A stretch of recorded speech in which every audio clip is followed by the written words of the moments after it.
Katanghalian ng July 3, 2023, isang nakagigimbal na balita ang pumukaw sa atensyon ng mga taga Brookside Hills Subdivision sa San Isidro, Cainta, Rizal. Isang babae kasi ang natagpuan ng mga pulis sa loob ng bakuran ng matandang mag-asawa na pawang mga Taiwanese.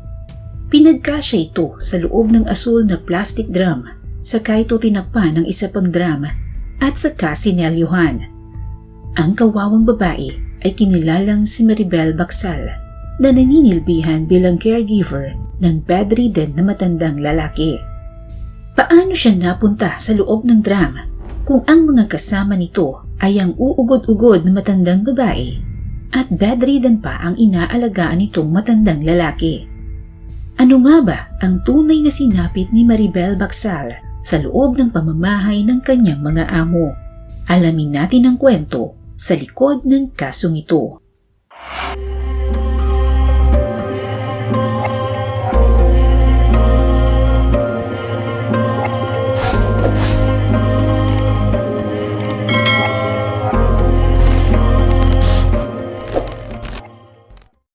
Sa pagsisikap ni Maribel Bacsal, 42 taong gulang na taga Ortigas Extension, Barangay San Isidro, Cainta, Rizal, na maitaguyod ang pangangailangan ng kanyang pamilya, lahat ng trabaho ay kaya niyang pasukin, pati na nga pag-aalaga ng matanda. Hindi biro ang trabahong ito, lalo pat nangangailangan nito ng lakas ng katawan, lalo na kung bedridden na ang inaalagaan. Pero dahil determinadong kumita ng pera, ay tinanggap ni Maribel ang alok na trabahong ito ng kanyang tiyahin bilang kapalitan nito sa pag-aalaga ng matandang lalaki doon din sa kanilang barangay.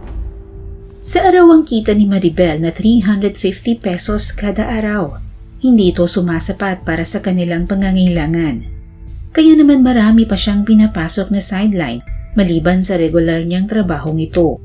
Ngunit kung minsan ay naaapektuhan ito ang kanyang trabaho sa mag-asawang matanda, kaya paminsan-minsan ay kailangan niyang lumiban sa pagpasok sa trabaho, lalo na kung may mas malaking kita ang nakaabang sa kanya, bagay na ikinagagalit ng kanyang mga amo. June 29, 2023, umalis ng bahay si Maribel upang pumasok sa kanyang trabaho. Lingid sa kaalaman ng kanyang pamilya na ito na pala ang huling beses na makikita nila itong buhay dahil magmula noon, hindi na siya nakauwi sa kanilang tahanan. Kaya naman agad na nag-alala ang kanyang pamilya nang hindi na ito sumasagot sa kanilang mga text at tawag.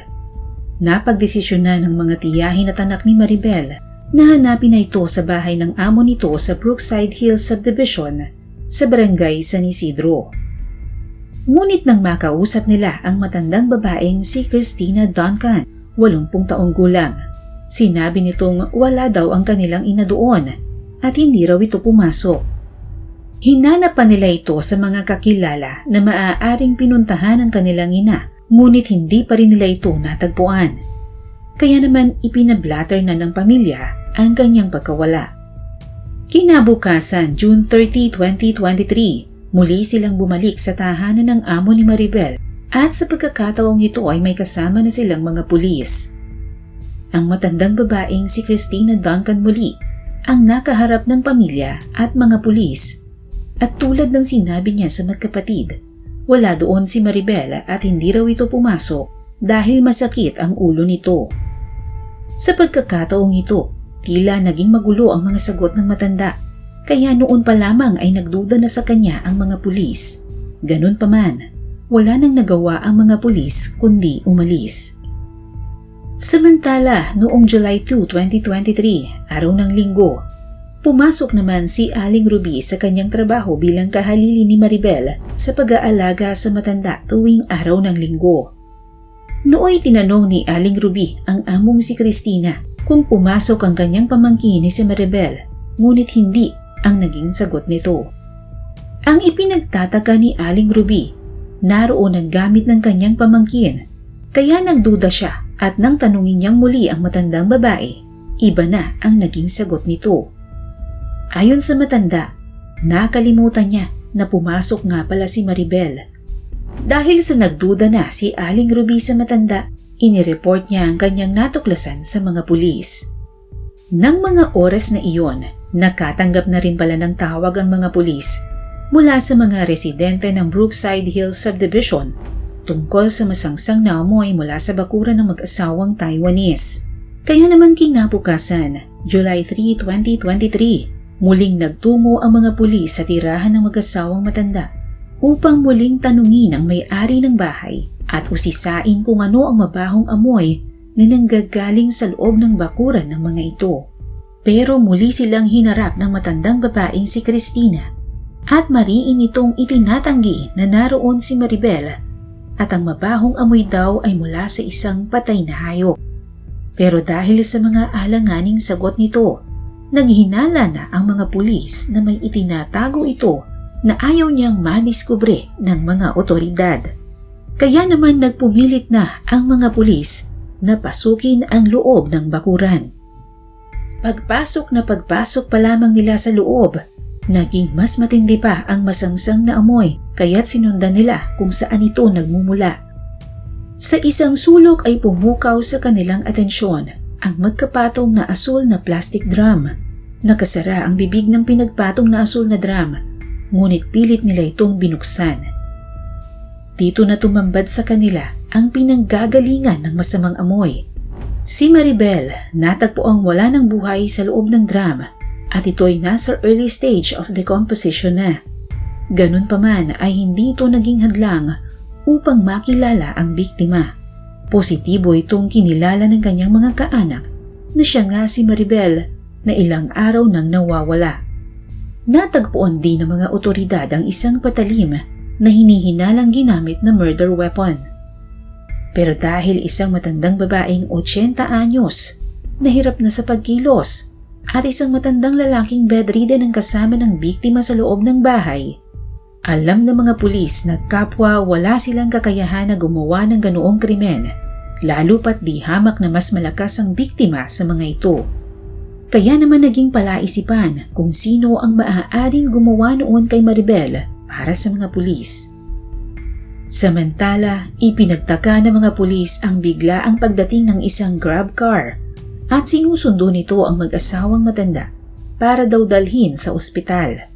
Napag-alaman din ng mga pulis na ang nag-book ng nasabing ride ay ang nag-iisang anak ng mag-asawa na si Kenneth Duncan, alias Kenneth Chen at Kenneth Tan.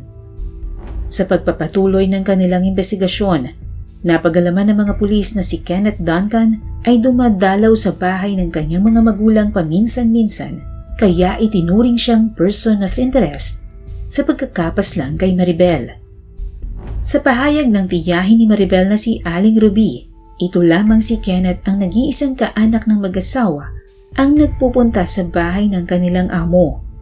Hindi nagsayang ng oras ang mga pulis at agad nilang pinuntahan si Kenneth sa tinutuluyan nito sa BGC sa Taguig.